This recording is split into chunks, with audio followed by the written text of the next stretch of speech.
être là. Un conseil municipal choisi aujourd'hui, la veille de la Toussaint, après ce gros accident, un peu compliqué pour que les collègues puissent arriver. Mais il fallait le faire aujourd'hui, ce conseil municipal, parce qu'on a des décisions, surtout pour monsieur le DRH, là, qui doit commencer à prendre des feuilles. 1er novembre, demain.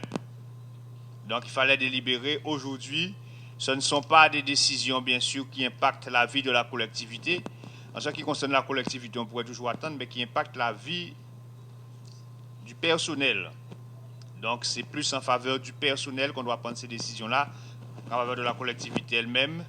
Mais nous devons aussi bien soigner notre personnel, puisque je dis toujours que l'administration, c'est l'armée du politique. Et si l'administration n'est pas en marche, rien ne va se faire. Donc,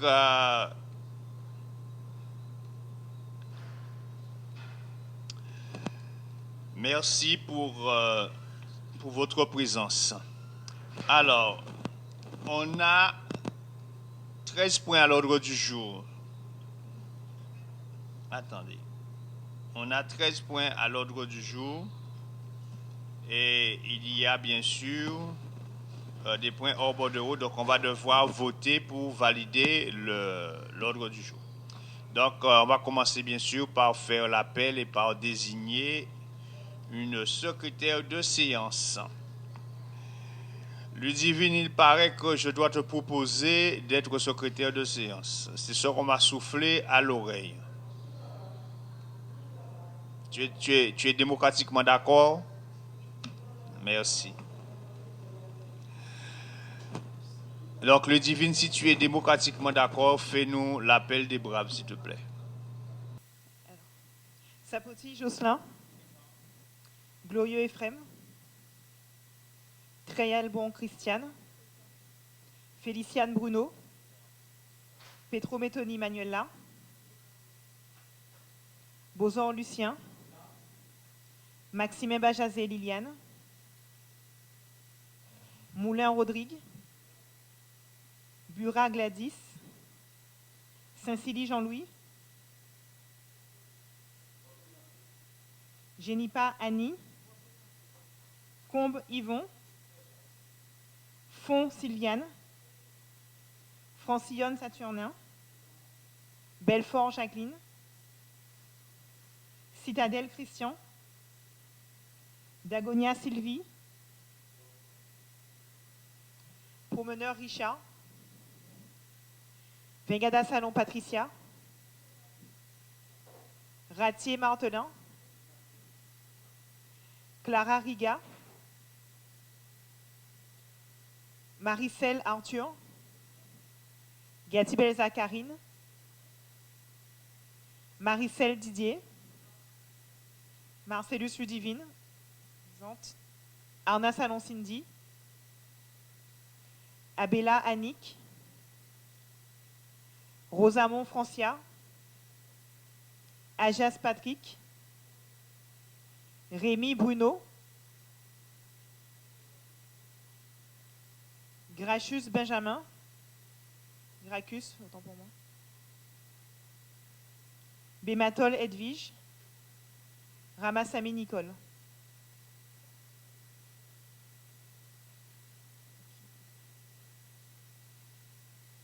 Donc, nous avons 17 présents et 8 représentés. Merci. Le quorum étant atteint, on peut valablement ouvrir et délibérer. Donc, chers collègues, le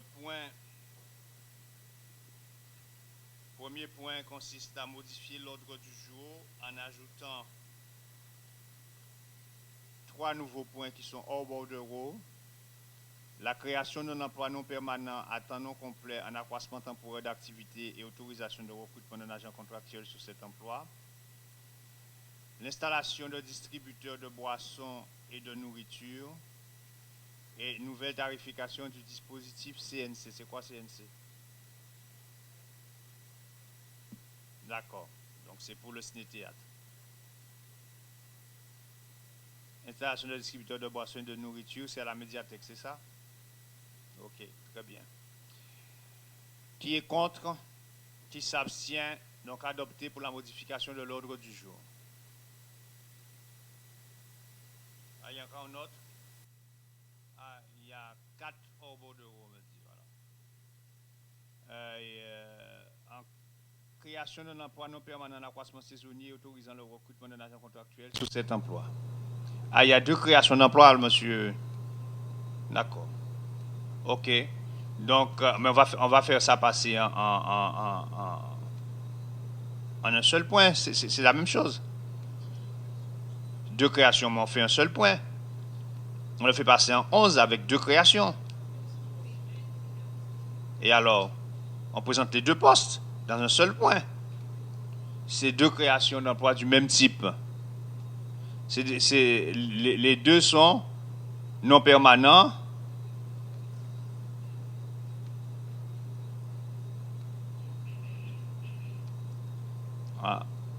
Ah non, mais il y en a un à temps non complet et un à temps complet, c'est ça? Ah ouais, donc c'est pas pareil, on peut pas faire. Ouais, c'est différent. Non, non, c'est pas la même chose. Il a raison. Il y en a un à temps non complet et un à temps complet. On n'a pas encore voté. Je te donne la parole tout à l'heure, une fois qu'on a fini de voter. Qui est contre? Qui s'abstient? Donc adopté pour la modification de l'ordre du jour. Oui, tu as la parole, collègue Gracchus.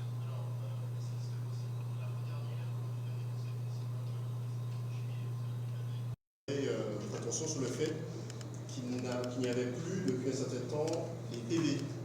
Alors, je vous le redemande à nouveau, est-ce qu'il serait possible pour le prochain conseil municipal que le PV fasse partie de l'ordre du jour? Parce qu'en fait, on en a pas.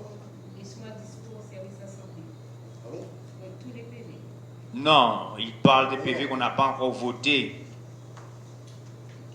Les anciens, oui, on les a. S'il le faut, effectivement, je pense qu'il y a un service d'archives pour ça, mais pour, par exemple, le conseil de juillet, on n'en a pas. Non, il a raison, on a des PV en retard qu'on n'a pas encore voté. Il y en a, si je ne me trompe pas, il doit y avoir 2 PV en retard. On n'a pas encore voté.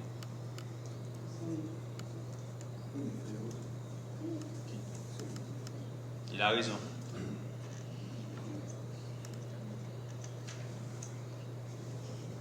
Le point numéro 1.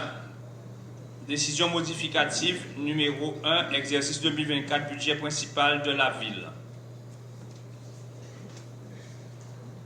C'est notre collègue Bruno Féliciani qui fait la présentation. Collègue, tu as la parole. Merci, Président. Bonsoir, chers collègues. Les décisions modificatives sont destinées à procéder en cours d'année, après le vote du budget primitif, à des ajustements comptables. La décision modificative numéro 1 de l'exercice 2024 concerne les sections d'investissement et de fonctionnement. Elle propose d'opérer des virements de crédit comme suit. Donc, nous avons les chapitres 20, 23, 21 qui vont être diminués. Donc, vous avez vu les montants en face. Assainissement pour 42 586, frais d'études pour 41 947, base nautique de Blachon pour 48 000, en diminution bien entendu. Le chapitre 23, assainissement pour 9 227,98 €, maison de quartier de Vincent 7 259,36. Chapitre 21, station d'épuration de Montalegre pour 54 212,03. Step de grosse montagne et de prise d'eau 2000 AEP de grosse montagne pour 2620,39, électrification pour 38 000, terrain de sport moins 52 134,25, extension station épuration de Blachon pour 34 158,19, construction step de la Rosière moins 15 827,43, complexe sportif de Pierrette 1928,15, création poste de refoulement zone industrielle de Jola moins 11 111,63, station d'épuration de Caillou moins 20 708,06, réhabilitation complexe sportif de Blachon moins 145 000, réhabilitation mise en service station d'épuration de Blachon de moins 2 820,31, éclairage public moins 17 669,23, assainissement moins 9 297,82, station d'épuration de Boisilé moins 1931,30, réhabilitation de la cuisine centrale moins 5015,96. En contrepartie, nous augmentons certains postes, notamment les autres matériels pour 5 000 euros. Autres matériels, c'est un autre compte, pour 22 500. Autres matériels pour 20 000. Autres matériels pour 17 000. Terrain de sport, plus 15 000. VRD route, 2 000 euros. VRD encore pour 109 000 euros. Achat de terrain, 70 140 euros. Informatique, plus 6 626,48. Nous avons obtenu des subventions pour 464 000 pour l'aménagement du parc urbain Verdure, parc de la Verdure, mise en valeur des bâtiments litueux l'église pour 254 500. Ce sont des subventions que nous avons obtenues. Extension du cimetière Centre-Bourg pour 8 000 euros. Base nautique de Blachon pour 33 623. Sécurité et rénovation des bâtiments pour 252 567,99, soit un montant recette dépenses pour 718 500. Dans la section de fonctionnement, nous avons une diminution du compte 65, subvention autres personnes de droit privé pour moins 35 000. Il y a des annulations de titres d'exercice antérieur pour 64 431. Il y a une augmentation dans le 623, fêtes et cérémonies pour 35 000 et une augmentation sur le poste 658, intérêt moratoire et pénalité sur marché pour 64 431, ce qui nous fait un montant total en dépenses moins 99 431 et toujours en dépensement diminution et en augmentation 99 431, soit une écriture nulle qui nous ramène à zéro, soit un montant total de décisions pour 718 500. Cette décision modificative correspond en majorité à du redéploiement de crédits de fonctionnement et un investissement, sauf pour 2 opérations qui ont fait l'objet de subventionnement. Opération 217 044, création du parc urbain pour 464 000, fonds exceptionnel d'investissement 2024. Opération 217 08, mise en valeur des bâtiments à Litueux, l'église pour 254 500, direction des affaires culturelles. Je vous invite, le président vous invite à en délibérer. Merci pour ta présentation. Donc, vous avez compris, en fait, une DM en général, c'est des mouvements internes, sauf en investissement où là, effectivement, il peut y avoir des subventions qui n'étaient pas prévues, qui étaient prévues, mais qui n'étaient pas encore inscrits ou encore pas encore notifiés, qui sont arrivés en cours de route. Et donc, c'est le cas. Est-ce que vous avez des questions à poser? Monsieur Gracchus, tu as la parole.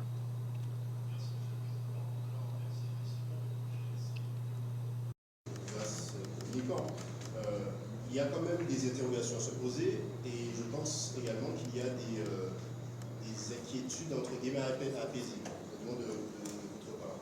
Quand on voit au fond des choses, on va à l'intérieur des chapitres. Admettons, je prends le chapitre 20, base nautique de Blachon, ou encore, si admettons, je prends un sous-chapitre du chapitre 21 concernant les stations d'épuration, on se rend compte quand même qu'il y a des coupes qui sont assez importantes. Sachant, si admettons, je prends l'exemple des stations d'épuration, sachant qu'en Guadeloupe, et ce n'est pas forcément le cas pour Lamentin, en Guadeloupe, il y a véritablement une problématique au niveau de ces traitements de ces stations d'épuration.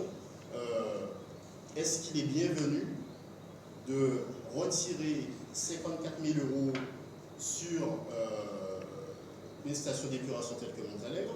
Est-ce que c'est normal de retirer combien? C'était pour Blachon, il y avait combien pour Blachon? 34 000, alors, oui, 34 000 pour l'extension, etc.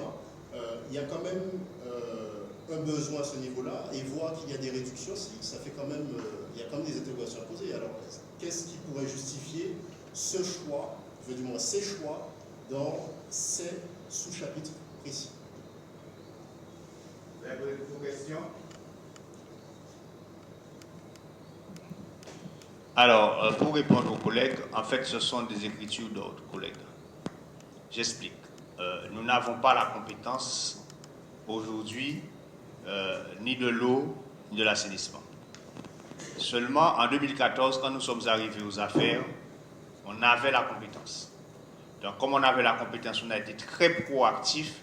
On a beaucoup fait pour l'assainissement à la montagne. Ce qui fait, et vous avez bien expliqué, contrairement à beaucoup de communes, ça ne veut pas dire qu'on n'a pas de problème en assainissement. Hein. On a des fois quelques petits problèmes, mais qui sont liés au fait du dysfonctionnement de ce que nous avons fait quand il y a par exemple des pannes électriques, quand il n'y a pas d'électricité. Donc en fait, les pompes arrêtent de fonctionner, mais on n'a pas de problème en termes d'équipement. On a équipé la montagne, mais même quand vous avez un équipement, l'équipement peut tomber en panne, l'équipement peut, et ça nous arrive des fois, surtout pour des problèmes d'électricité. À chaque fois qu'on a un problème, c'est qu'on a coupé le courant, donc la pompe arrête de fonctionner et arrête de faire le travail qu'elle doit faire. Donc oui, la montagne est équipée, on a fait ce travail-là quand on avait la compétence. Il se trouve qu'entre-temps, la compétence a été transférée à la communauté d'Aglo. Et la communauté d'Aglo a pris le relais de ce que nous avions fait. Donc, la communauté d'Aglo a payé à notre place des travaux que nous avions, des sommes que nous avions laissées au budget. Donc maintenant, ce n'est plus la peine de les laisser au budget parce qu'en fait, c'est des sommes que nous avions mis au budget pour faire ces travaux-là. Les travaux ont été réalisés, mais nous n'avons pas payé, nous, la communauté d'Aglo a payé à notre place. Donc maintenant, il faut les enlever du budget. Donc en fait, ce n'est pas des opérations qu'on annule. Ce sont des opérations qui ont été faites, mais qui ont été payées par la communauté d'Aglo. Donc, on les enlève maintenant au budget. Et tant mieux pour nous. Mais on les avait laissés au cas où la communauté d'Aglo n'aurait pas accepté de payer. Avait failli. Parce qu'on avait, vous vous souvenez de cela, on était, malgré j'étais à la fois maire et président. J'étais maire et président. On avait quelques conflits pour savoir effectivement qui payait quoi. Vous vous souvenez de cet épisode-là. Donc finalement, on a pu arrêter ce que la communauté d'Aglo prend en charge et ce que nous prenons en charge. Parce qu'en fait, c'est la date de transfert qui détermine qui paye en fonction de la période. En fonction de la période où les travaux ont été faits, quand c'était nous qui étions compétents, donc en fait, c'est à nous de payer. Mais à partir du moment où la communauté d'Aglo est devenue compétente, c'est à elle de payer, même si nous n'avions prévu ces travaux-là au budget. Donc je pense grosso modo, sur 4 millions d'euros, il doit y avoir 2 millions d'euros qui a été pris en charge par la communauté d'Aglo et 2 millions d'euros qui a été pris en charge par la commune de La Montagne. Donc ce qui est là, c'est un reste de ces montants-là qui étaient encore dans notre budget. Et ça ne sert à rien de les laisser, parce que de toutes les façons, c'était pour des travaux qui sont déjà réalisés. Je ne sais pas si j'ai répondu à ta question. Vous avez en effet pointé, vous avez répondu à une partie. Mais qu'en est-il par exemple de la base nautique de Blachon? Qu'en est-il par exemple des frais d'études? Ce sont des frais d'études qui étaient consacrés à quoi? Qu'en est-il par exemple des maisons de quartier? Les maisons de quartier, il me semble que bon, c'est quelque chose qui relève de la commune. Qu'en est-il par exemple des terrains de sport aussi? Donc en fait, effectivement, je vous ai cité des exemples qui peuvent un peu plus parler aux gens, parce que quand on parle de station d'épuration, ça parle à tout le monde. Mais quand on regarde les autres exemples, est-ce qu'il s'agit véritablement d'une question de transfert de compétences? Les terrains de sport, par exemple. Si on prend la maison de quartier, comme je l'ai dit, si on prend, par exemple, la réhabilitation du complexe sportif de Blachon, pour quelle raison il y a ces coupes-là? Est-ce que tout... Mais c'est la même chose. Non. C'est la même chose. J'explique. Le complexe sportif de Blachon, il est fait. Mais entre ce que nous mettons au budget et ensuite quand nous mettons en place les plans de financement, les subventions, il se trouve que la part prévue pour la commune se trouve après diminuée. Donc, comme la part pour la commune se trouve après diminuée, donc les montants, ça ne veut pas dire qu'on ne fait pas l'opération, que l'opération n'a pas été faite, mais comme la part de la commune a été diminuée, donc en fait, il faut enlever du budget, puisque en fait, on va dépenser moins que ce qu'on avait prévu. C'est la même chose. Donc, le complexe sportif de Blachon, il a été fait. Il a même déjà été livré et tout. Sauf que nous avons laissé au budget. Et puis des fois, on laisse au budget aussi parce que monsieur Mirabel est là, c'est que on ne sait jamais quel recours peut avoir, par exemple, je ne sais pas comment on qualifie ça en termes en comptabilité, mais quand vous avez des opérations en cours comme cela, l'entreprise, on ne sait jamais quelle entreprise qui peut vous réclamer ce qu'on paye d'ailleurs pour certains. Des intérêts moratoires ou autres, etc. On peut avoir des recours comme ça. Donc il faut toujours laisser, je dirais, une proie pour la soif, au cas où, etc. Mais les travaux sont terminés, les travaux sont faits, et après maintenant, ceux qui étaient en plus au budget, on les enlève. Mais ce ne sont pas des travaux qu'on annule, c'est pas ça. Hein. Il n'y a pas de travaux annulés là. Hein. Il n'y a rien d'annulé. Je ne sais pas si on s'est compris. Hein. On s'est compris, il n'y a pas de travaux annulés. C'est des opérations qui étaient là, qui ont été réalisées, ou encore qui sont en cours de réaliser, mais en fait, ça coûte moins cher. Donc, il faut régulariser au niveau budgétaire. Ce sont des régularisations? Ce sont des régularisations budgétaires. Tout à fait. Ce ne sont pas des annulations de travaux. Voilà, c'est en écriture comptable comme ça. Voilà. Est-ce qu'il y a d'autres questions? Très bien, merci collègues. En tout cas, les questions étaient quand même pertinentes parce que ça permet à ceux qui nous écoutent, je dis ça toujours, hein, mais c'est vrai, ça permet à ceux qui nous écoutent de mieux comprendre aussi. Voilà, donc, je remercie leurs collègues pour ces questions qui sont quand même des questions qui permettent d'éclairer l'opinion publique.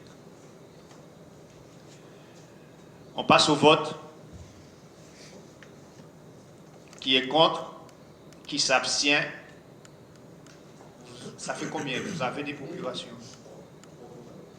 Ça fait 3. Donc, 3 abstentions. Merci bien. Donc, adopté avec 3 abstentions. On passe au point suivant. Subvention pour la crèche Mamouchka 2023. C'est Mme Bura qui va nous faire la présentation.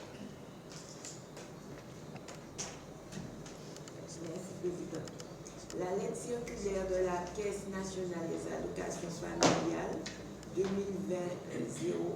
du 16 janvier 2020 crée les modalités de déploiement des conventions territoriales globales CTG. Ce dispositif vise à développer et pérenniser les offres de services en matière de petite enfance, animation de la vie sociale, enfance, jeunesse, parentalité et logement. Ainsi, la CAF, dans le cadre de sa convention d'objectifs et de gestion 2023-2027, permet aux collectivités signataires d'une CTG de bénéficier, premièrement, d'un maintien de ses financements dédiés aux établissements d'accueil du jeune enfant, des bonus territoire, bonus mixité sociale et bonus inclusion handicap selon des critères bien précis. Actuellement, la ville de La Montagne possède 2 établissements d'accueil du jeune enfant sur son territoire, dont la crèche Mamouchka d'une capacité d'accueil de 16 enfants.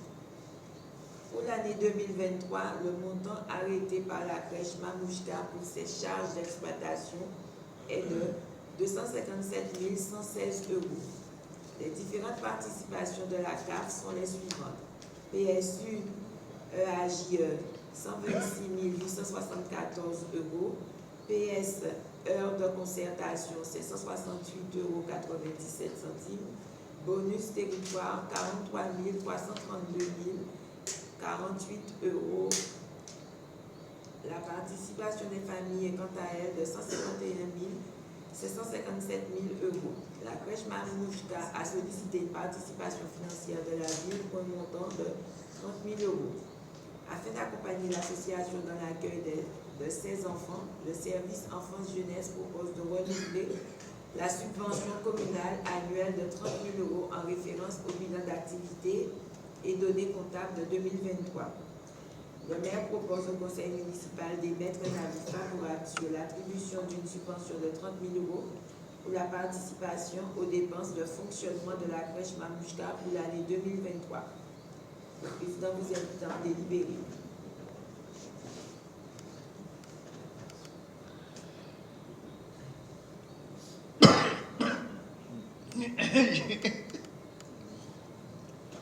ça un nom. Quand quelqu'un tousse, c'est que ça devait tousser après. J'ai oublié. Je me marque en hospital.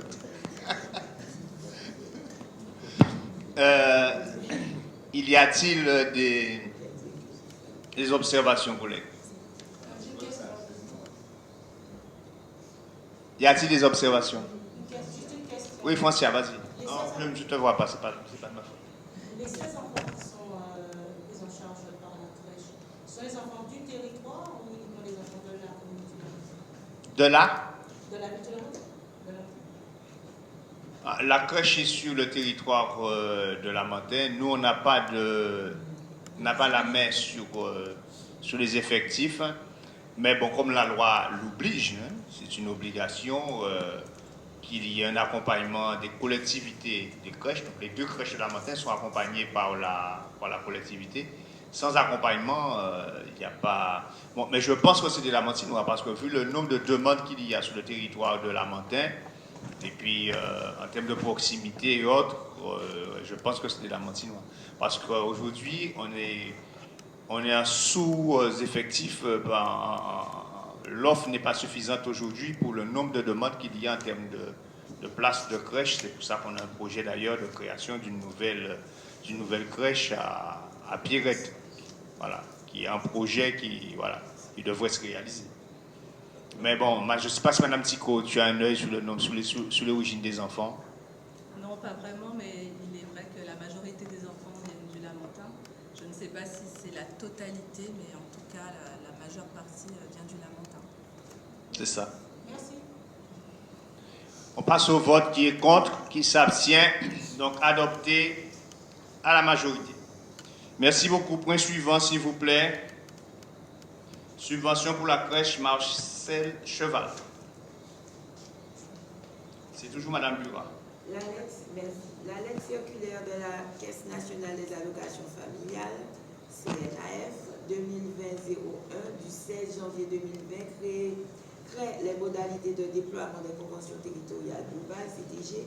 Ce dispositif vise à développer et pérenniser les offres de services en matière de petite enfance, animation de la vie sociale, enfance, jeunesse, parentalité et logement. Ainsi, la CAF, dans le cadre de sa convention d'objectifs et de gestion 2023-2027, permet aux collectivités signataires d'une CTG de bénéficier du maintien de ces financements dédiés aux établissements d'accueil du jeune enfant, des bonus territoire, bonus mixité sociale et bonus inclusion handicap selon des critères bien précis. L'association Manaté Académie est gérante et la gérante de la crèche Marcel Cheval depuis 2018. Celle-ci dispose d'une capacité d'accueil de 50 places pour des enfants âgés de 3 mois à 3 ans. Afin de pérenniser la crèche, la ville participe à son financement par la mise à disposition à titre gracieux du bâtiment d'une valeur locative de 42 000 € par an et par une subvention de fonctionnement réévaluée annuellement.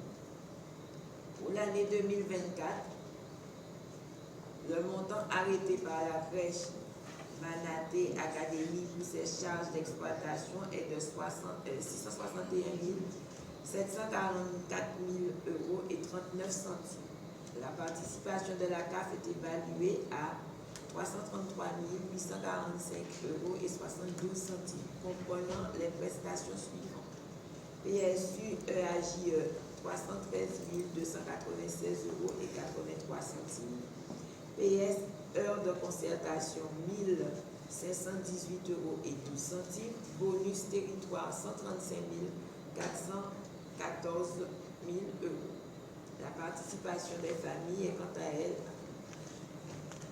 elle est de 160 640 € et 76 centimes. L'association Manaté Académie a sollicité une participation financière de la ville pour un montant de 46 298 €. Afin d'accompagner l'association, le service enfance-jeunesse propose de renouveler la subvention communale annuelle de 46 298 € en référence au bilan d'activité et données comptables de 2023. Le maire propose au conseil municipal d'émettre un avis favorable sur l'attribution d'une subvention de 46 298 € pour la participation aux dépenses de fonctionnement de la crèche Marcel Cheval pour l'année 2023. Président, vous invite à en délibérer. Merci des questions, collègues. Collègue Gracchus et après, oui, collègue Didier Maricel. Collègue Gracchus. Est-ce qu'il serait possible pour les deux associations que nous soient transférés les bilans comptables, s'il vous plaît? On les a. Les deux associations ont l'obligation de nous donner leur bilan comptable. Et ce sont des pièces publiques qu'on peut vous envoyer, ce n'est pas un souci. Mais il faut nous faire ça par écrit quand même, ce serait mieux.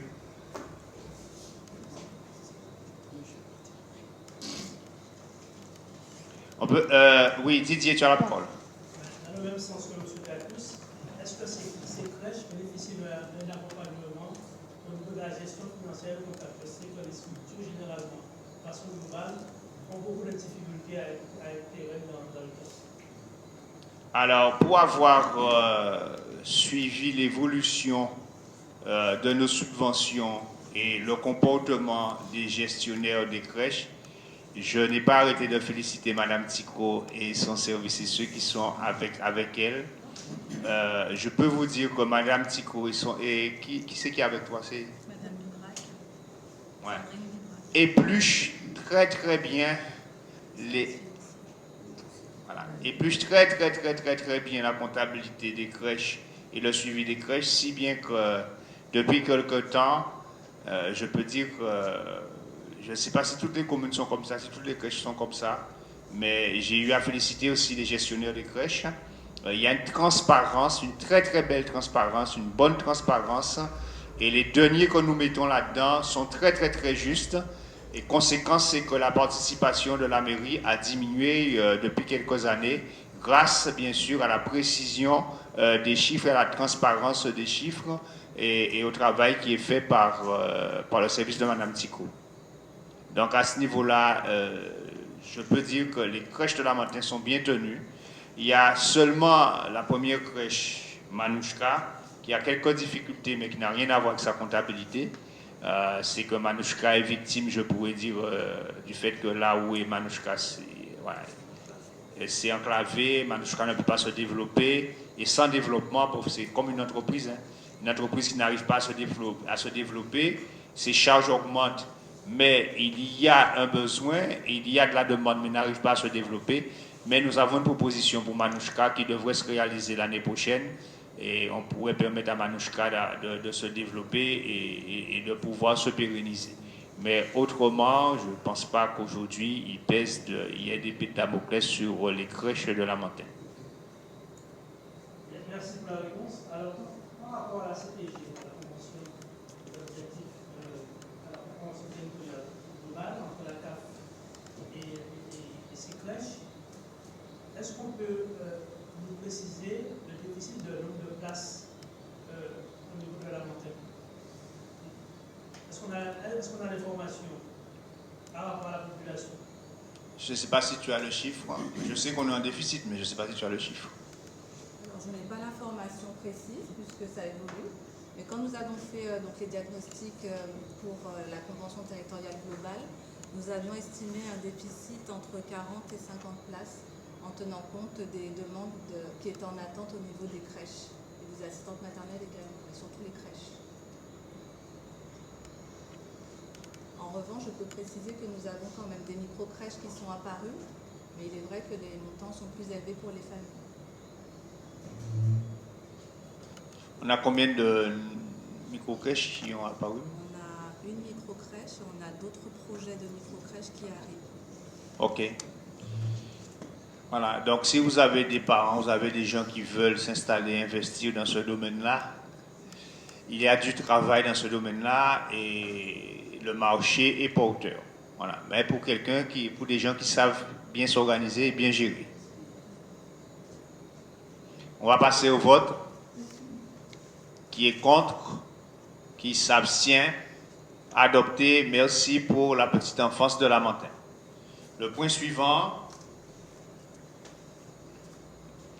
C'est le point 4, demande de subvention au conseil départemental pour soutenir le programme de mobilisation sociale et professionnelle sur le territoire. Didier Maricel, c'est toi qui as la parole.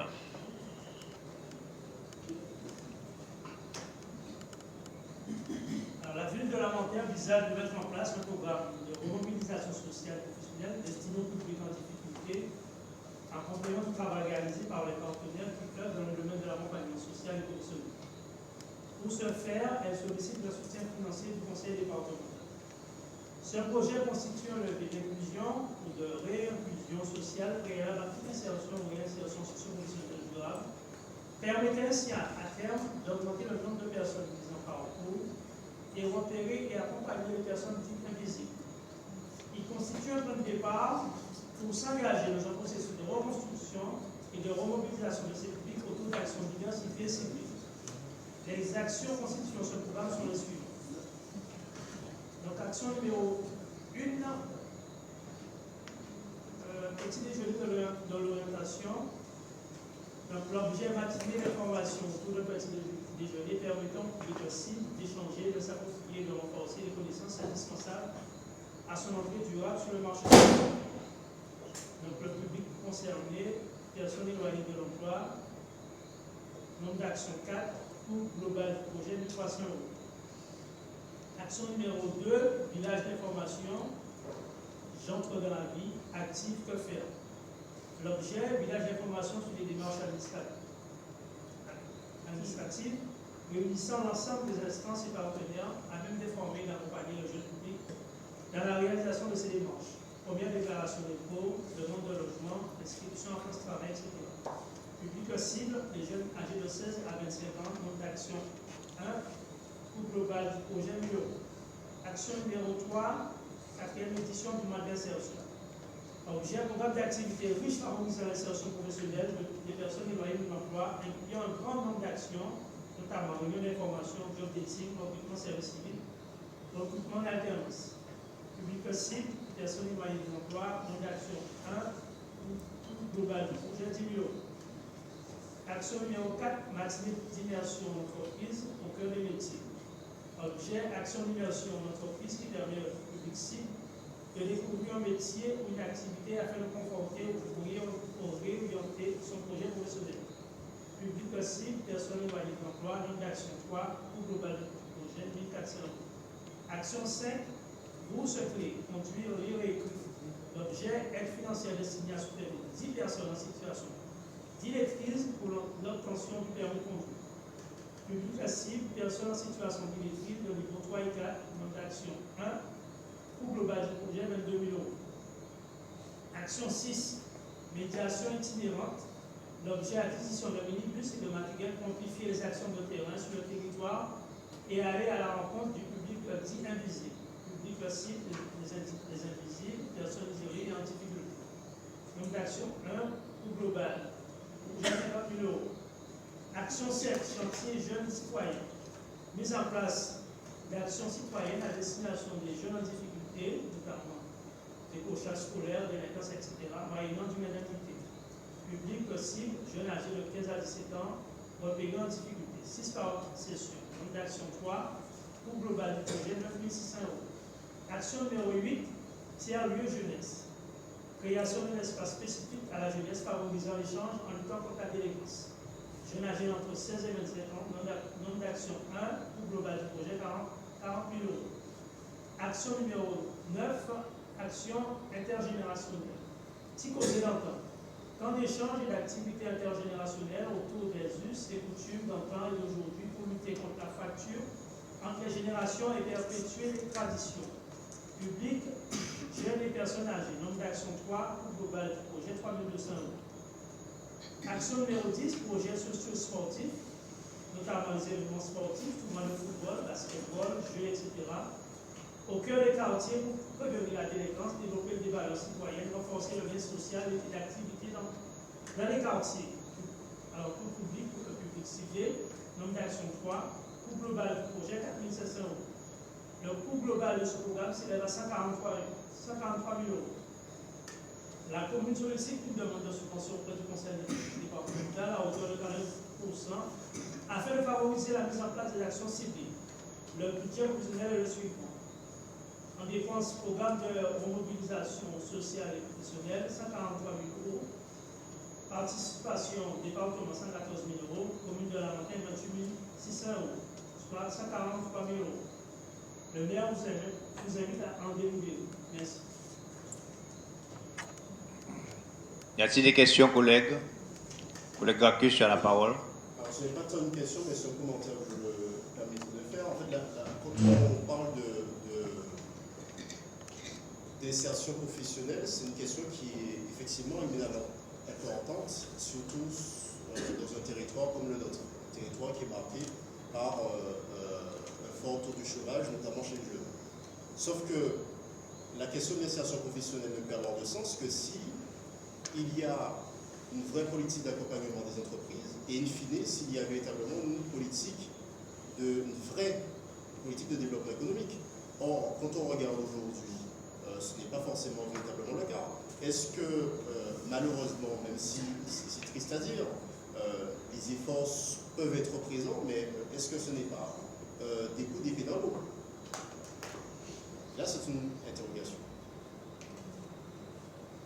Je comprends. Madame Rendu, tu voulais dire quelque chose? Alors moi, ce que je peux rajouter, c'est que il y a un bel adage qui dit on ne peut pas aider tout le monde, mais chacun peut aider quelqu'un. C'est-à-dire qu'à notre échelle, au niveau de la collectivité, on apporte avec les partenaires notre part, en tout cas, pour la population de la montagne. C'est vrai que l'insertion professionnelle, comme vous l'avez dit, c'est un sujet qui est très important. Quand on parle de développement économique et tout, ça fait partie de l'ensemble. Mais nous, on travaille vraiment avec le cœur et avec surtout un beau panel de partenaires pour pouvoir réellement permettre aux personnes que nous accompagnons de pouvoir entrer en insertion. Maintenant, on ne pourra pas répondre à la question de l'insertion malheureusement, mais au niveau de la ville de la montagne, nous mettons tout en œuvre avec les partenaires, je précise bien avec les partenaires parce qu'on ne peut pas faire de l'insertion seul, ce qu'il faut pour pouvoir accompagner le public sur le territoire. Et pour compléter tes propos, j'aime beaucoup dire que l'insertion, c'est l'affaire de tous. Nous sommes tous responsables de l'insertion, même si c'est la compétence du conseil départemental. La ville de la montagne, chaque année, c'est plus de 100 jeunes qui sont mis en relation avec le monde du travail. Donc nous participons de façon importante à l'insertion des jeunes et à l'insertion des publics fragiles, notamment à la montagne. Donc tout au long de l'année, nous mettons en place des actions avec des partenariats forts avec les acteurs de l'insertion, que ce soit le conseil départemental, le conseil régional, la mission locale où on travaille avec le concert, le France Travail. On a des résultats et il faut s'en réjouir. Et je félicite le service d'insertion de Mme Tico pour le travail accompli en faveur de la jeunesse lamentinoise et même des personnes qui sont loin de l'emploi. Donc félicitations Madame et de la monter sur la bonne voie et qu'on poursuit tous ces efforts. Merci collègue pour ton intervention. Et M. Gracchus, je veux ajouter quelque chose. Oui, tu as la parole collègue. J'ai entendu les réponses. Merci pour ces réponses. Est-ce qu'il y a véritablement des données chiffrées permettant de montrer à l'échelle locale de la montagne qu'il y a véritablement eu,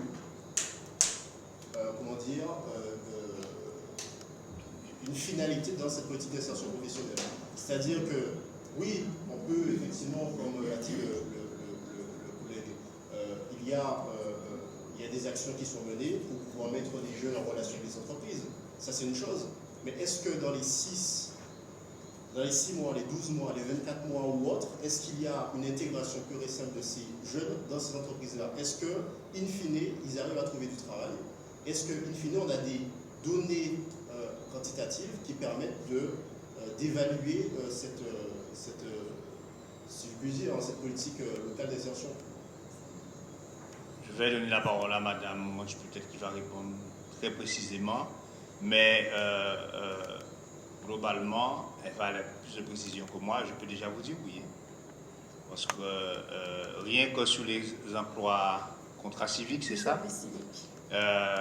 C'est plus de 80% pour chaque promotion qu'on arrive à insérer dans le monde de l'emploi.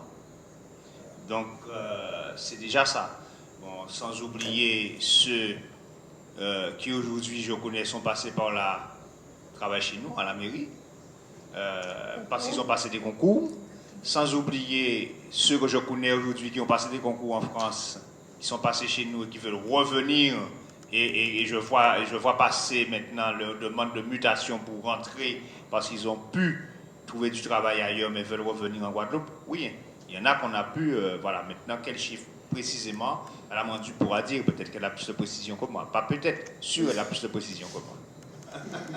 Alors, au niveau des chiffres, vous pouvez les retrouver avec nos bilans, puisque nous sommes obligés, je dirais, de faire sortir les bilans chaque année des activités du service. Comme M. le maire l'a dit, au niveau de la base chez nous, les volontaires en service civique, nous avons des jeunes depuis 2017 où on reçoit 20 jeunes. Le quota a diminué depuis maintenant 2 ans, on en a 18. Mais chaque année, avec les jeunes qui passent les concours, on a généralement entre 3 et 5 jeunes qui passent les concours de la fonction publique, par exemple, pour pouvoir entrer en tant que surveillant pénitentiaire ou en tant que gendarme ou en tant que dans la police municipale. Si, par contre, pour les précisions des chiffres, je n'ai aucun problème à vous montrer les bilans de notre service, vous les adressez si vous le souhaitez. Mais en tout cas, comme je le disais avec nos partenaires, nous avons les retours parce que notre travail à nous, ce n'est pas dans le pur accompagnement de travailleurs que les partenaires France Travail, Mission Locale, qui nous font des retours un peu sur le suivi et l'accompagnement des publics.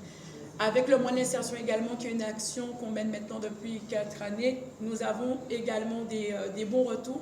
Alors, je ne vais pas vous dire, M. Gracchus, qu'on arrive à insérer tout le monde dans des contrats à durée indéterminée, mais pour la plupart, vous avez des emplois avec des CDD de plus de 6 mois. Il y en a qui ont eu la chance d'avoir des contrats à durée indéterminée et il y en a qui ont pu créer leur entreprise également. Mais à notre échelle, c'est ce qu'on peut apporter. Merci, Mme Rendu. Donc, et puis, une belle visibilité sur les réseaux sociaux de tout ce que vous faites. Félicitations, parce que vous savez, les jeunes sont beaucoup sur les réseaux sociaux.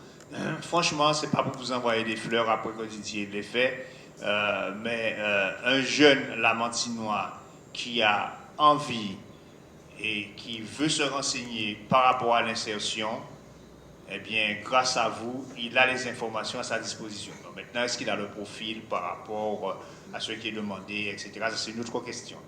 Mais les informations, vous les donnez, vous les diffusez, et c'est régulièrement, je félicite aussi Didier et Maricel, hein, puisque c'est l'élu délégué, pour le travail que vous faites en matière d'insertion, c'est vraiment, je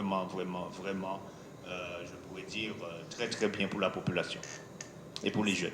Même si, je l'ai dit, hein, on a une situation tellement compliquée dans le pays, et M. Gracchus a raison, hein, sur le plan économique, le pays est très très très compliqué et à se poser des questions, effectivement, comment on s'en sortira. L'insertion qu'on fait, c'est bien, mais c'est sûr que ça ne suffira pas pour sortir notre jeunesse de cette difficulté si effectivement on ne revoit pas les structures économiques de ce pays-là. Nous sommes tout à fait d'accord sur ça.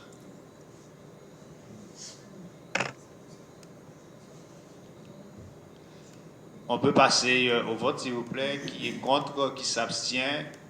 Donc, adopté à l'unanimité. Merci beaucoup. Le point suivant, c'est le point numéro 5, avancement de grade, création de poste. Monsieur Combe, à la parole. Merci, Président. Bonsoir à tous. Le maire rappelle à l'Assemblée qu'en application de l'article L313-1 du Code général de la fonction publique, les emplois de chaque collectivité ou établissement sont créés par l'organe délibérant de la collectivité territoriale.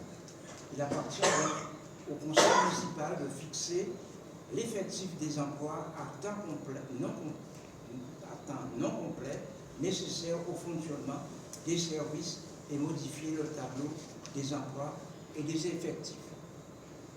L'article 79 de la loi numéro 84-53 du 26 janvier 1984 prévoyait que l'avancement de grade avait lieu, soit au choix ou par voie d'inscription à un tableau annuel d'avancement établi après avis de la commission administrative paritaire par appréciation de la valeur professionnelle et des acquis de l'expérience professionnelle des agents, soit par voie d'inscription à un tableau annuel d'avancement établi après avis de la commission administrative paritaire, après une sélection par voie d'examen professionnel, soit par sélection opérée exclusivement par voie de concours professionnel. Depuis la loi de transformation de la fonction publique, les commissions administratives paritaires ne sont plus compétentes pour émettre ces avis, remplacés par les lignes directrices de gestion. Un agent ayant réussi à l'examen professionnel d'adjoint administratif principal de deuxième classe, sa nomination nécessite la création de poste. À cet effet, après consultation du tableau des effectifs budgétaires, il est nécessaire de créer le poste suivant: filière administrative, catégorie C, un poste adjoint administratif principal de deuxième classe, à temps complet 35/35. Le maire propose à l'Assemblée d'approuver ces propositions et d'accepter la création de l'emploi suivi, de modifier ainsi le tableau des emplois et des effectifs, d'inscrire au budget, chapitre 012, article 64, charge de personnel, les crédits nécessaires à la rémunération et aux charges de l'agent nommé dans l'emploi. Après avoir entendu l'exposé du maire, il vous invite à en délibérer. Merci, collègue. Y a-t-il des questions? Monsieur Gracchus. Alors, en ce qui concerne les ressources humaines, je me permettrai à nouveau de vous relancer, puisque ça fait 2 ans que je demande, on demande à chaque fois les tableaux d'effectifs. Dernièrement, à nouveau, cette requête a été formulée par mon soin. On n'a toujours pas de réponse. Je vous le redemande encore solennellement. Est-ce qu'il serait possible d'avoir le tableau des effectifs à jour? Vu qu'il s'agit de documents. Monsieur le DRH, oui, il n'y a pas de souci pour l'avoir. Monsieur le DRH. Alors oui, on va vous communiquer le document. Simplement, il y avait une précision que vous aviez demandée dans votre courrier concernant une classification par service. Et étant donné qu'avec le logiciel, on n'a pas la possibilité de faire ça, on va vous donner effectivement le tableau des effectifs, mais il n'y aura pas les effectifs par service. Mais tout sera mentionné, le statut, les catégories, les grades, etc. Il n'y a vraiment pas moyen, excusez-moi, il n'y a vraiment pas moyen de donner ces informations-là par service. En fait, pour pouvoir le faire, il faudrait que tout l'organigramme soit rentré techniquement dans le logiciel. Et c'est quelque chose qui n'a pas encore été fait par rapport à la version web qu'on a actuellement. Donc, ça ne peut pas décliner directement les agents dans chaque service. Mais tout le reste sera présent dans le tableau des effectifs. Si je comprends bien, il n'y a pas d'organigramme. Enfin, il y a un organigramme. Il y a un organigramme. Il n'est pas. Comment vous repérez dans tout ça? Parce que s'il n'y a pas de. Alors, l'organigramme, c'est un outil qui est à part. Et là, je parlais spécialement de faire rentrer chaque agent dans chaque service au sein du logiciel. C'est une autre démarche que l'organigramme. C'est-à-dire qu'il y a l'organigramme qui existe. Ensuite, maintenant, il y a la saisie de l'organigramme avec tous les effectifs qui collent à l'organigramme dans le système. Et c'est ce qui, aujourd'hui, n'est pas terminé. Bon, mais je peux comprendre que ça ne soit pas terminé dans la mesure où il y a tout un des mouvements, quoi. C'est ça. Et il faut faire vivre cela et c'est un travail colossal. En tout cas, bon, ce qu'on a comme effectif est disponible et on donne à M. Gracchus ce qu'on a avec, bien sûr, tous les éléments qu'on peut lui donner, qu'on peut faire ressortir.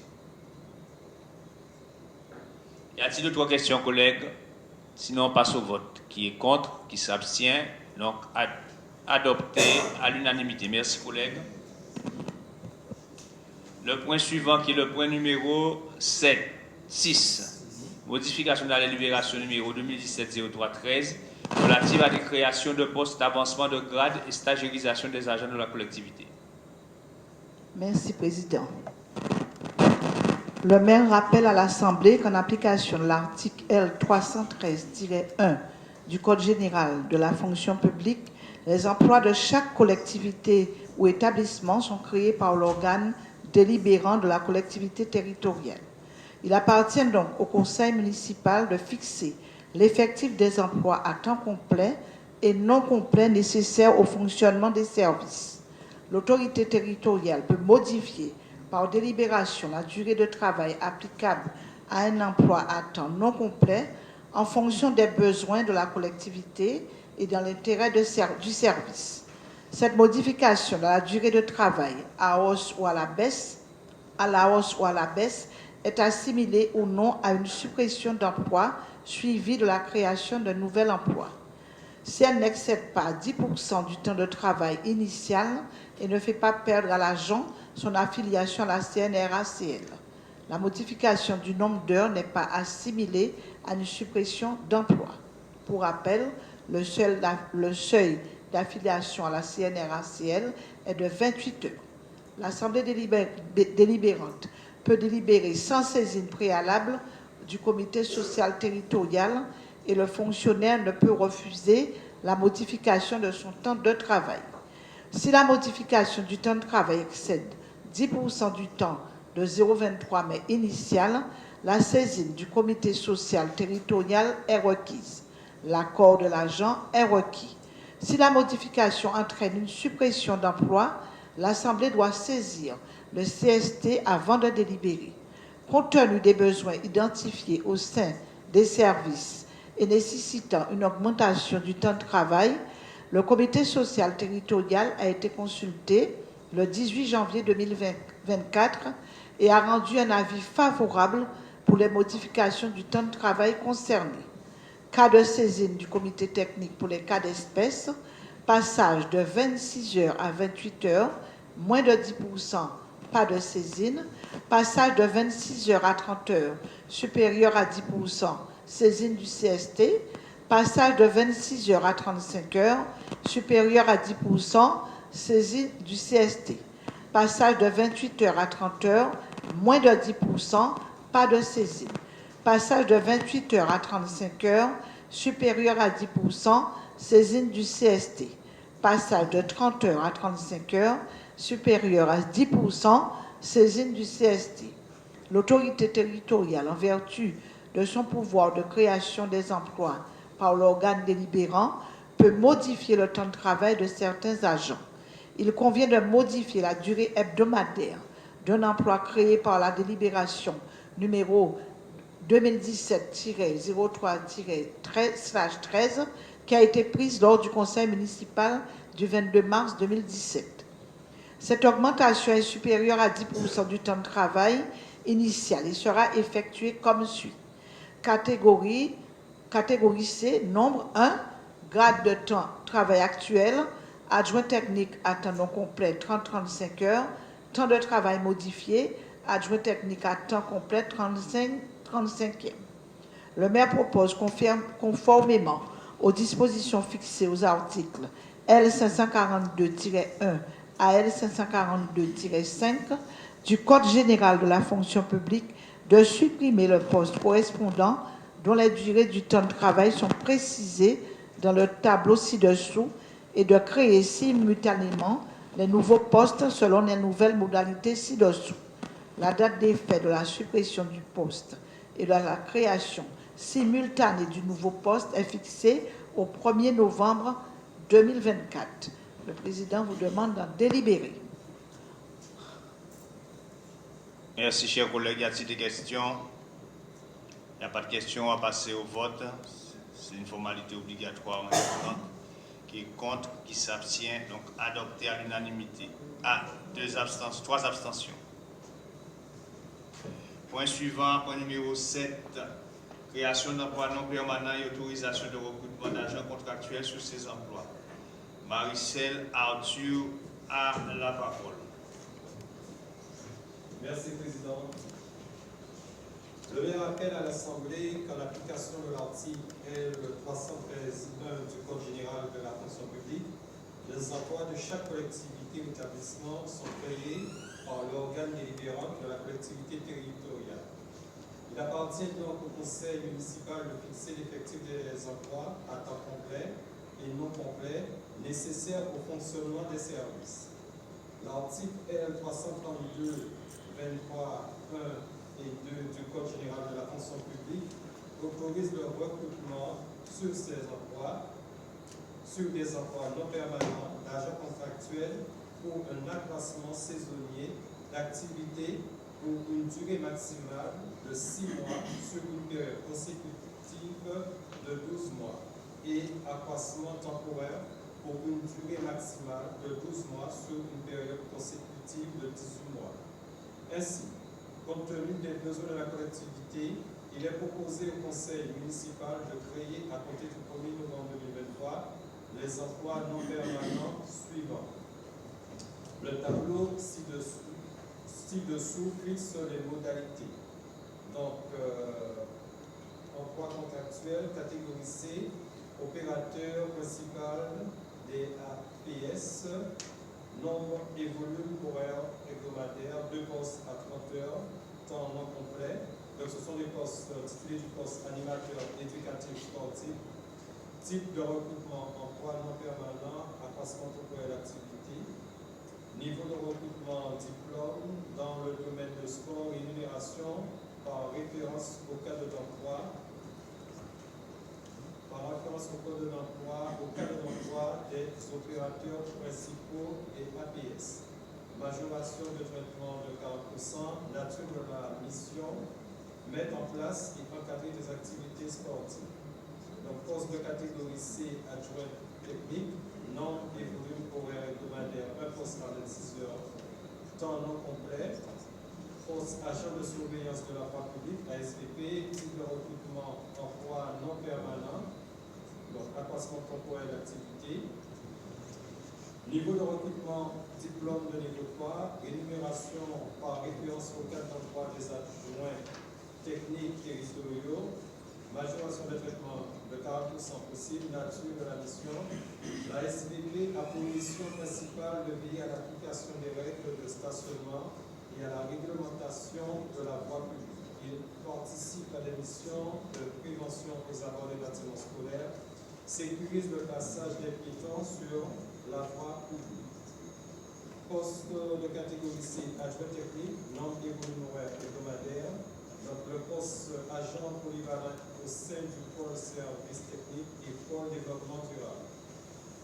Type de recrutement, emploi non permanent, accroissement temporaire d'activité. 2 postes à 1 heure, temps non complet. Niveau de recrutement, diplôme de niveau 3.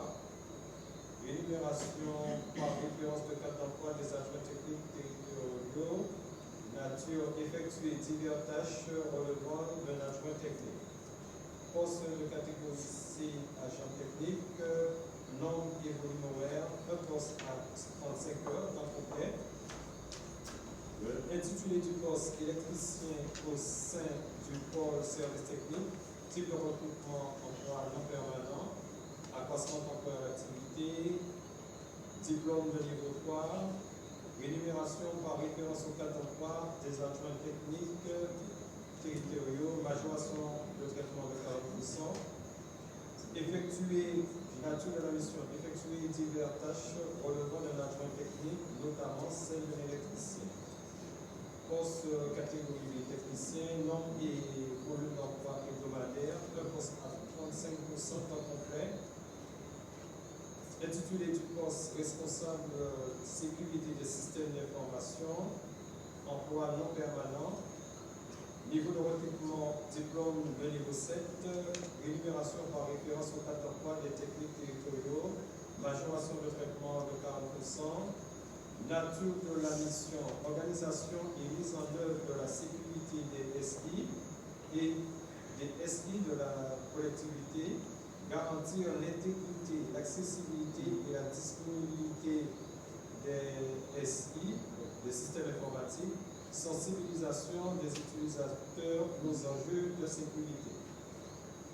Ne pas oublier la rémunération de ces emplois suivra la mise à jour des indices afférents au programme. Le maire vous propose d'en délibérer. Merci des questions. Oui, collègue Gracchus, tu as la parole. Alors, il y a quelques interrogations. Au service informatique, il y a 3 personnes qui travaillent en ce moment. Oui, et Mais pour quelles raisons on rajoute à nouveau du personnel? De même pour les services techniques, on souhaite recruter un électricien alors qu'il y en avait un qui a été, semble-t-il, transféré au cimetière.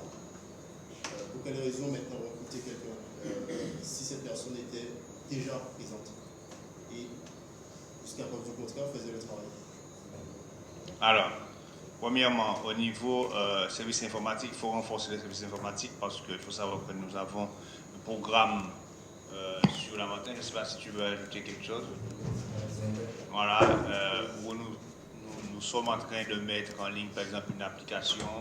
Enfin, il y a un certain nombre, voilà, il y a une digitalisation, on va dire, de la vie publique à la montagne. Il faut du personnel derrière qui suit tout cela.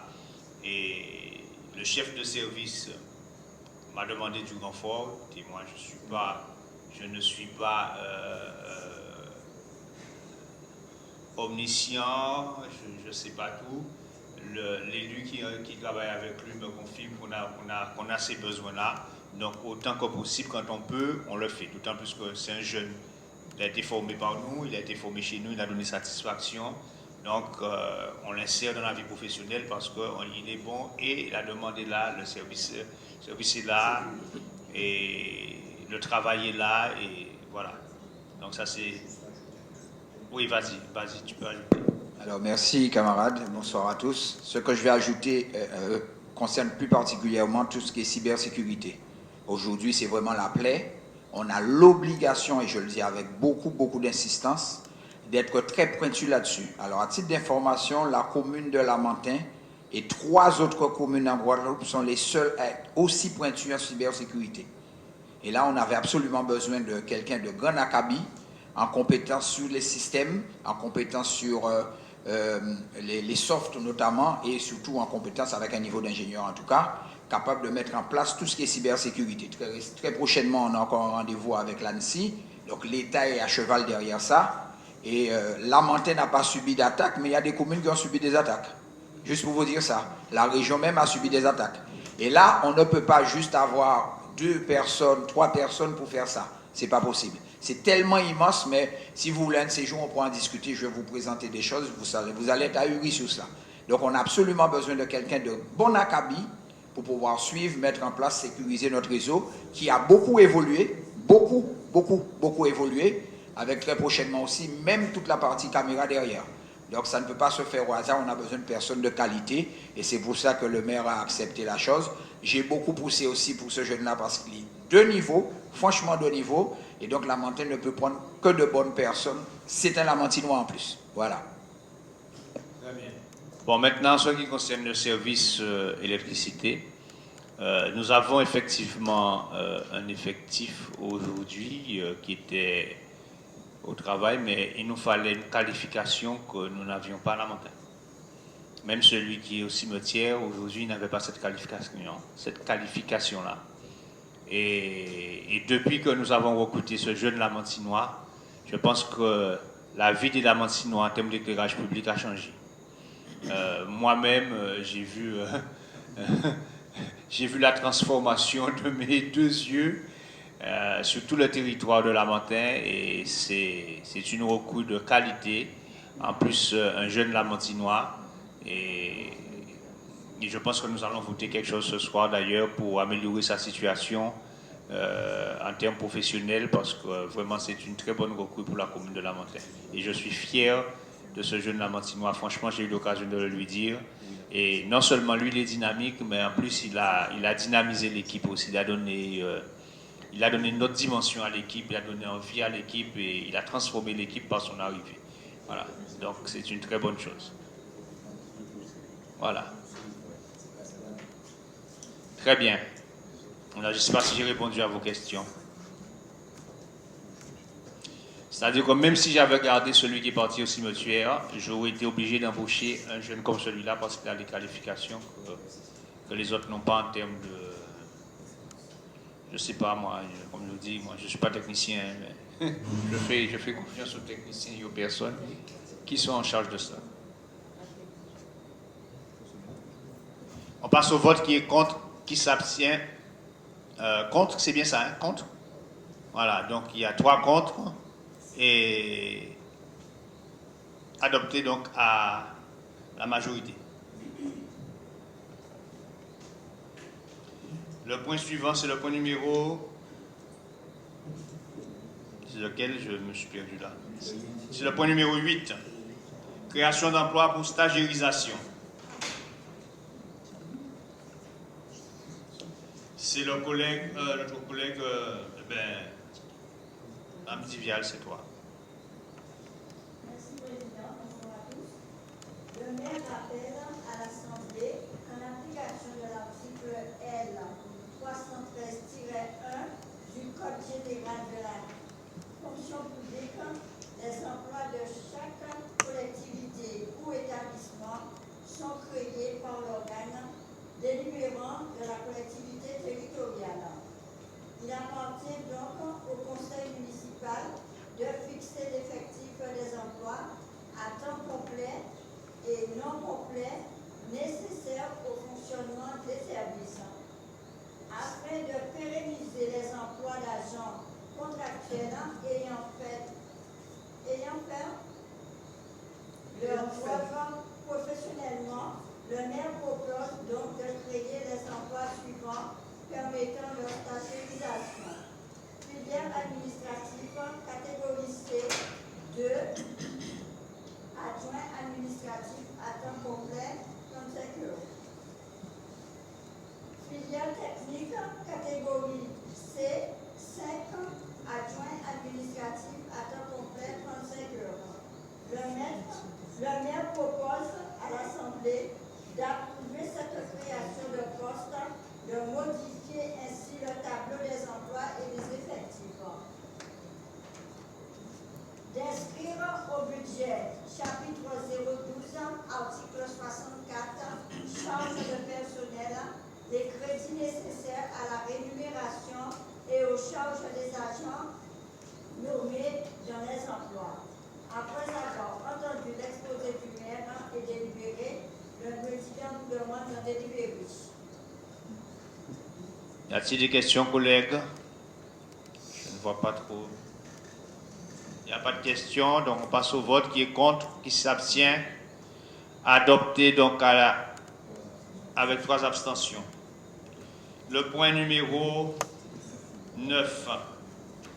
Contractualisation de la convention d'objectifs définissant les règles applicables aux réservations de logements locatifs sociaux du contingent de la ville de Lamentin.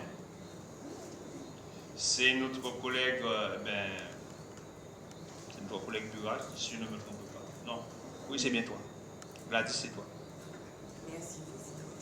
Conformément aux dispositions de l'article L 441-1 du Code de la construction et de l'habitation, dans sa rédaction issue de la loi 2018-1021 du 23 novembre 2018, il est convenu la réservation de flux annuels de logements qui s'appliqueront sur le parc locatif de l'organisme implanté sur la commune.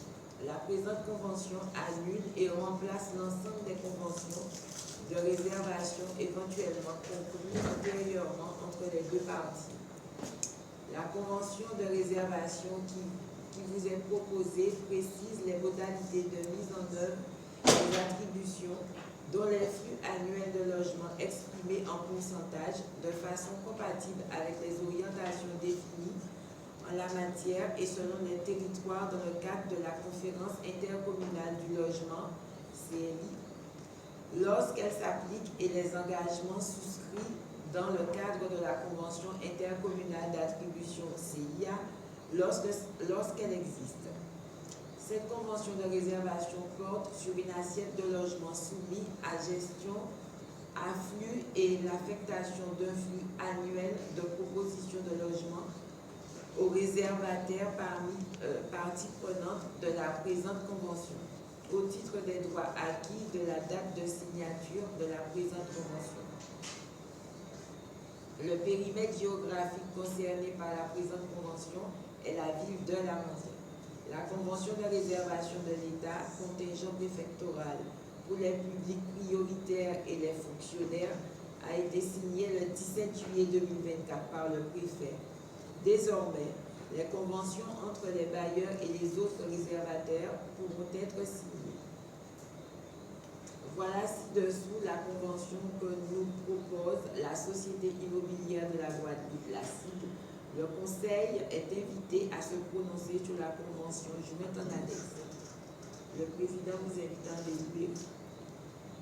Merci, chers collègues. Y a-t-il des questions? Il n'y a pas de questions. Donc, je passe au vote. Qui est contre? Qui s'abstient? 3 abstentions. Donc, votez donc à la majorité, 3 abstentions. Point numéro suivant, qui est le point numéro 10. Délibération autorisant la prise de participation de la CEMAG à hauteur de 150 000 € pour la création de la coopérative HLM de Martinique, organisme à vocation d'accession à la propriété. C'est notre collègue Rodrigue Moulin qui nous a fait la présentation. Merci, Président. La commune de La Montagne est actionnaire de la CEMAG, société anonyme au capital de 26 490 940 €. Il est envisagé par le conseil d'administration de cette société de participer à la création de la coopérative HLM de Martinique, avec une participation à hauteur de 150 000 €. La stratégie de développement de la CEMAG, présentée dans le cadre de son plan à moyen terme, passe par un accroissement de ses activités dans ses chiffres dans ces différents territoires d'implantation Guadeloupe et Martinique.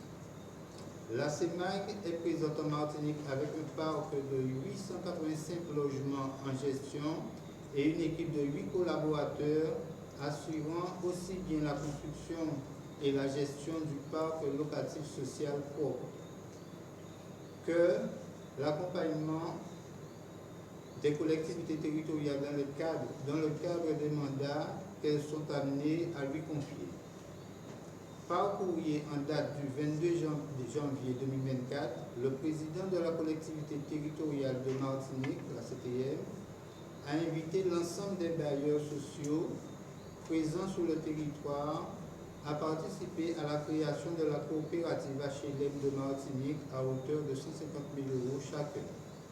La participation financière de la CEMAG à ce tour de table lui offrira la possibilité de réaliser la vente en l'état futur d'achèvement VFA d'opérations de logement que la coopérative d'HLM montera en prêt social location accession PSLA à l'instar de ce qu'elle fait en Guadeloupe avec la SCP d'HLM.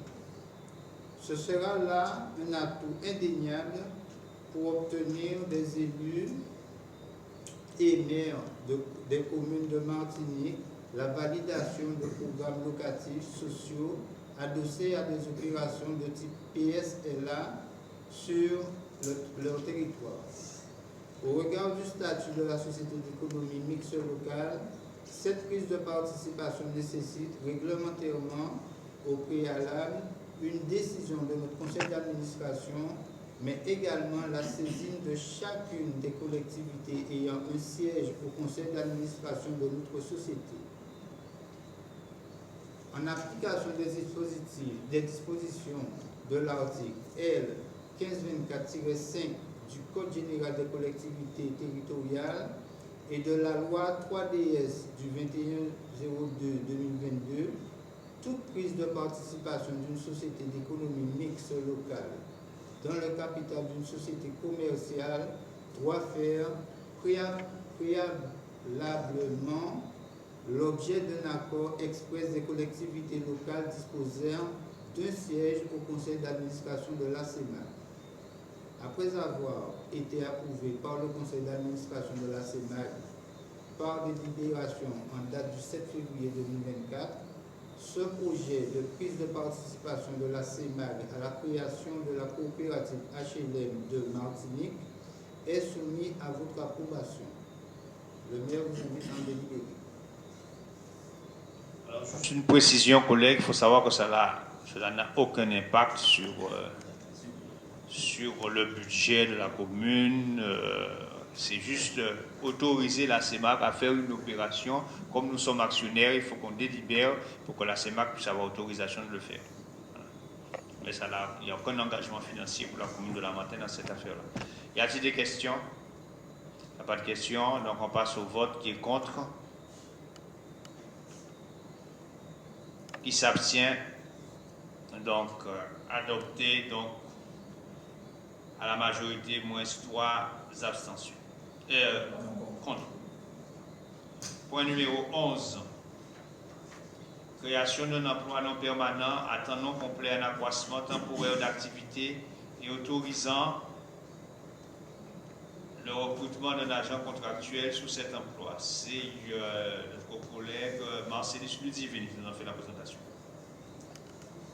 Le maire rappelle à l'Assemblée qu'en application de l'article L313-1 du Code général de la fonction publique, les emplois de chaque collectivité ou établissement sont créés par l'organe délibérant de la collectivité territoriale.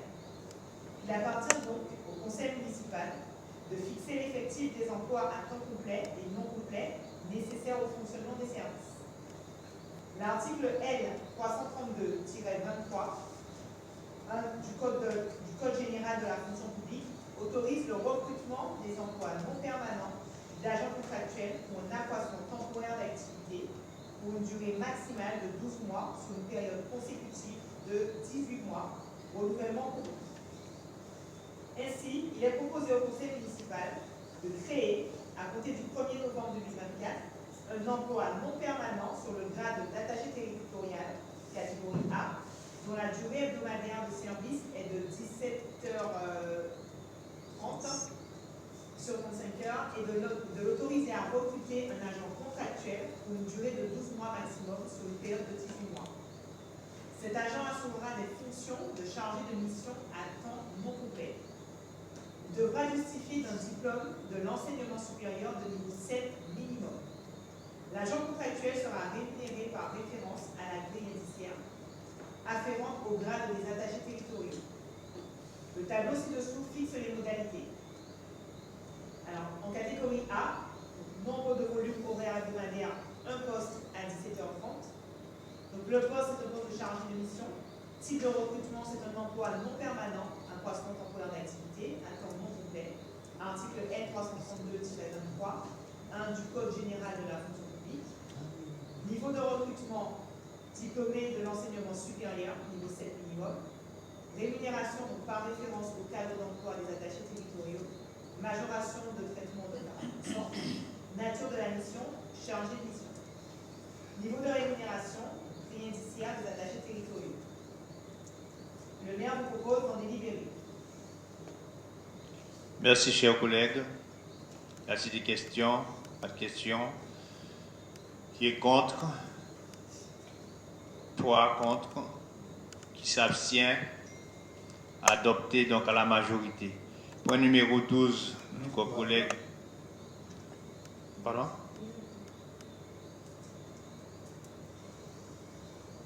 Ah, d'accord. Point numéro 12, notre collègue Christiane Treyalbon. Installation de distributeurs de boissons et de nourriture. Et on va dire c'est la médiathèque. Merci, Président. La médiathèque Ernest J. Pépin propose une programmation et des prestations qui attirent un public de plus en plus nombreux. Face à cette fréquentation accrue et pour répondre aux demandes de rafraîchissement de certains usagers, il devient essentiel de compléter l'offre de services et d'améliorer l'expérience des visiteurs par la mise en place de distributeurs de boissons et de snacks.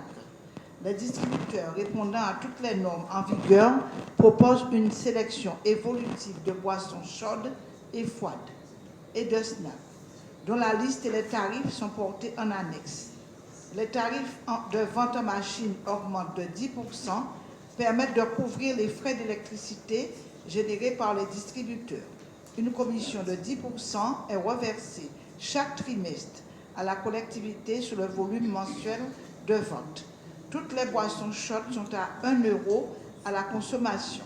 La mise à disposition est gratuite. Le réassort et l'entretien des machines est effectué par le dépositaire, une fois par semaine. La fréquence d'approvisionnement peut être augmentée ou l'appareil remplacé par un autre de plus grande capacité si la consommation est importante.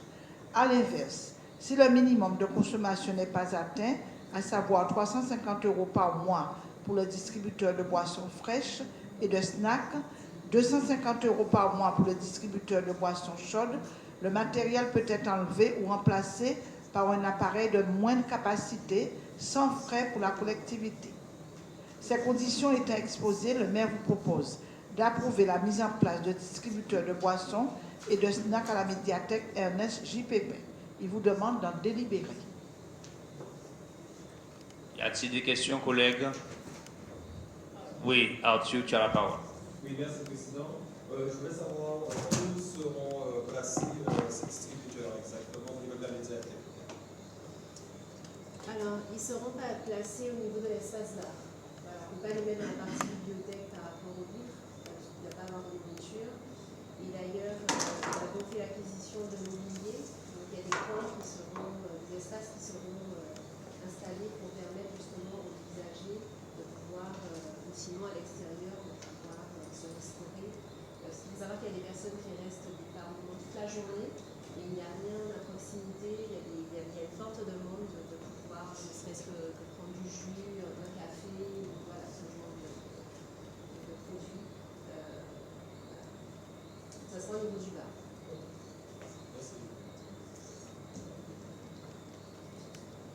Si vous dites, tu veux poser une question? Je voulais simplement. Oui, vas-y. En ce qui concerne les boissons fraîches, le snack, est-ce que vous mettez des sucrés, c'est quoi? Alors, il faut savoir que, au départ, la volonté était vraiment d'aller sur des produits, on dira healthy, tout ce qui va être plutôt bon pour la santé. Donc des petites salades ou des club sandwich. Mais ce sont des distributeurs qui coûtent cher déjà pour les distributeurs et comme ce sont des denrées qui sont périssables, ce n'est pas forcément rentable, il y a énormément de pertes. Donc malheureusement, on ne peut pas aller vers cette solution. Donc on va trouver ce qu'on trouve dans les autres distributeurs, c'est-à-dire des petits biscuits secs, des barres chocolatées, ce genre de produits. En termes de boissons, donc il y a une liste qui nous est proposée. Ce sera à nous effectivement de faire le choix de réduire, de ne pas trop proposer de boissons gazeuses, parce que ce n'est pas forcément ce qu'il y a de meilleur pour la santé. Voilà, donc de varier un petit peu la proposition, sachant que l'opérateur, enfin en tout cas le dépositaire, travaille avec des distributeurs locaux, donc ils essayent de voir s'ils pourraient aussi proposer du jus de canne ou du jus de l'eau de coco, donc vraiment des produits locaux, à condition aussi que ces articles, que ces produits soient adaptés aux machines, parce qu'il y a aussi cette contrainte. Donc il faut que le format, tout ça, puisse contenir la machine.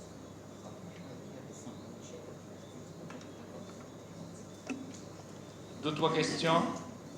Sinon, on passe au vote. Qui est contre? Qui s'abstient? Adopté donc à l'unanimité. Merci pour les visiteurs qui pourront se rafraîchir et se substanter. Numéro 13, notre collègue toujours, Christian Treyalon, nouvelle tarification du dispositif CNC. C'est pour regarder des films. Par délibération 2023/12/130, en date du 8 décembre 2023, le Conseil municipal a voté pour la revalorisation du tarif des actions écoles, collèges et lycées au cinéma mis en place par le Centre national du cinéma et de l'image animée, la CNC, comme suit. Désignation école, collège et lycée au cinéma. Conditions, dispositif CNC, tarif national 3 €. Suite à la nouvelle tarification nationale imposée par le CNC, il convient de revaloriser le tarif des séances proposées aux scolaires dans le cadre du dispositif. Dans ce contexte, M. le maire propose la nouvelle grille tarifaire suivante. École, collège et lycée au cinéma, conditions dispositif CNC, tarif national, tarif 3,50 €. Il vous demande d'en délibérer. Y a-t-il des questions? Pas de questions, on passe au vote. Qui est contre, qui s'abstient? Adopté. Oui, monsieur. Abstention. Il y en a combien? 2 ou bien 3? 2 abstentions. Merci beaucoup. Et je ne sais pas si Valérie, tu veux ajouter quelque chose? Pour l'année 2024-2025, justement par rapport à ce dispositif, on dira que c'est 50 centimes en plus, mais ce sera 50 centimes. En plus, on a des collèges qui vont de Bouillante, Pointe-Noire, Deyé, Sainte-Rose, les 2 collèges de Sainte-Rose, Lamentin, Bémaro, les 2 collèges de Lamentin. Mais on a aussi rajouté par rapport au rectorat les collèges de Pointe-à-Pitre et Abîme. Donc là, on couvre un large bassin et donc ce sera plus d'enfants, plus de projections et aussi par rapport à, on va dire, au chiffre d'affaires, ce sera aussi plus d'argent. Et il faut savoir aussi que ce n'est pas les enfants, ce n'est pas les parents des enfants qui paient les 3,50 €, c'est dans le dispositif Pass Culture de l'État qui est prélevé directement par les collèges et les lycées. Voilà. Ce qui veut dire qu'il vaut mieux que ce soit nous qui captions cette recette-là au lieu que ça aille ailleurs. Voilà. Donc, si nous on ne fait pas, c'est les autres qui vont faire. Donc, autant capter ça. Et merci on a eu les félicitations du rectorat par rapport aux projections que nous avons effectuées depuis le nombre d'années qu'on fait ce dispositif. Donc, c'est pour ça que nous avons rajouté notre établissement. Très bien, félicitations. Merci. Ensemble, nous allons gagner. Point numéro 14. J'ai fait voter. Hein. Oui, j'ai fait voter. Point numéro 14. Création d'un emploi non permanent en croissement saisonnier et autorisation de recrutement d'un agent contractuel sur cet emploi. Collègue Font, c'est toi qui as la parole.